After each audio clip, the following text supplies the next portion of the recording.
In the waning light of the 19th century, as European empires scrambled to carve up Africa like a pie, one African king stood defiantly at the crossroads of history. His name was King Gungunhana, the last ruler of the powerful Gaza Empire in what is now Mozambique. To some, he was a symbol of resistance and a cunning political tactician. To others, he was a complex leader caught between tradition and the crushing machinery of colonialism. But no matter how one views his legacy, King Gungunhana's story is a dramatic chapter in the struggle for African sovereignty.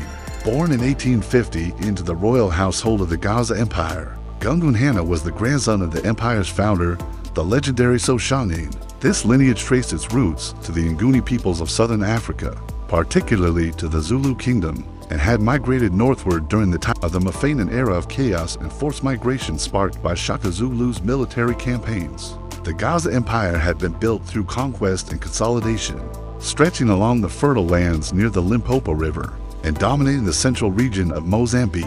Gungunhana inherited not only a throne, but also a legacy of military strength, political maneuvering, and cultural synthesis. When Gungunhana ascended to power in 1884, the political landscape of southern Africa had changed drastically. The Berlin Conference was dividing Africa among European powers, and Portugal was eager to expand its hold in Mozambique. But Gungunhana was no passive observer. He saw the dangers ahead and tried to walk a tightrope between diplomacy and defiance. Unlike many of his contemporaries, he understood that brute force alone could not stop colonial expansion. So he began to use diplomacy, negotiation, and shifting alliances to maintain Gaza's sovereignty. He played rival European powers against one another. At times, he entertained Portuguese officials and allowed missionaries to operate in his territories. At other times, he reached out to the British in neighboring territories like Rhodesia, hoping to form counterbalances to Portuguese encroachment. He allowed British envoys to visit his court, even posing for photographs to present himself as a modernizing African monarch. He was trying to signal to the world that he could engage on equal terms with European African king who could command armies, conduct diplomacy, and manage a kingdom with grace and cunning. But colonial powers were not interested in partnerships. Portugal, desperate to justify its imperial ambitions, viewed Gungunhana as an obstacle to be removed. In Lisbon, politicians framed him as a tyrant who needed to be subdued.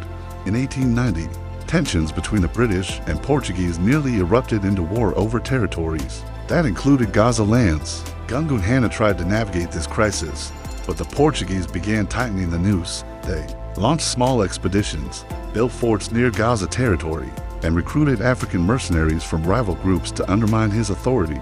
Despite the mounting pressure, Gungunhana remained defiant.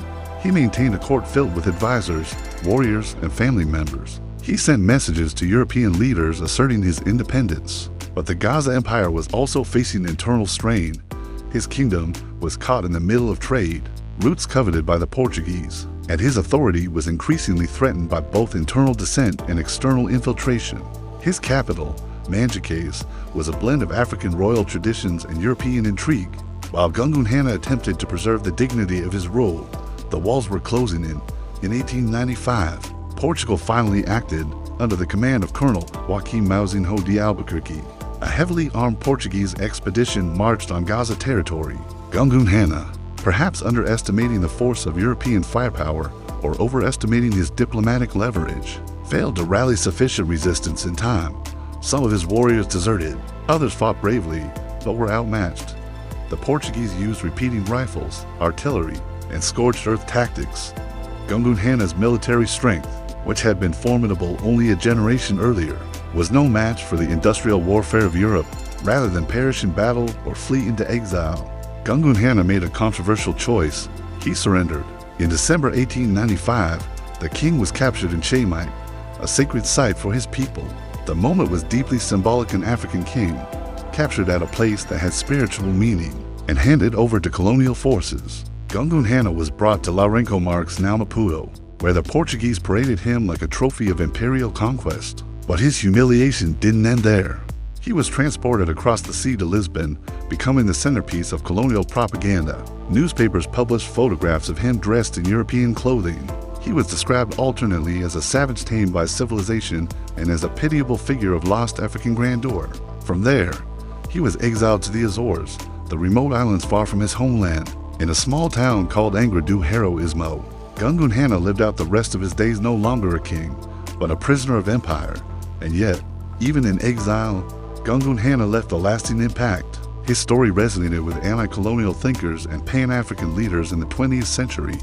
He became a symbol of the human cost of imperialism, a cautionary tale of what happens when diplomacy, resistance, and cultural pride clash with the brute force of European conquest. While some criticized his decision to surrender rather than die fighting, others saw wisdom in his refusal to waste lives in a futile battle. His survival and the dignity he tried to maintain in captivity spoke volumes. In modern Mozambique, Gungunhana's legacy has been reevaluated. Statues have been erected in his honor. Schools and public spaces bear his name. He is remembered not as a defeated king, but as the last sovereign of an African empire that resisted colonial rule until the very end. His capital, Manjacaze, remains a historical site, as stories of his reign continue to be passed down in oral traditions. King Gungunhana's life was not one of easy victories or simple morality. He lived during one of the most turbulent times in African history, when the entire continent was being reshaped by external forces. He tried every strategy available: diplomacy, modernization, spiritual leadership, and finally submission in an effort to protect his people. His decisions were not always popular, and his reign ended in exile, but his struggle reflects the impossible choices African leaders faced in the face of overwhelming European aggression. He was the last of a line, the final flame of a once great empire. But that flame did not vanish. It sparked conversations, inspired resistance, and lives on in the historical memory of a people who continue to seek justice and recognition for their past. King Gungunhana may have died far from home, stripped of his title and throne, but in the eyes of history, he remains a king, a symbol of African dignity, defiance, and enduring strength. Follow for more history they never taught us in school.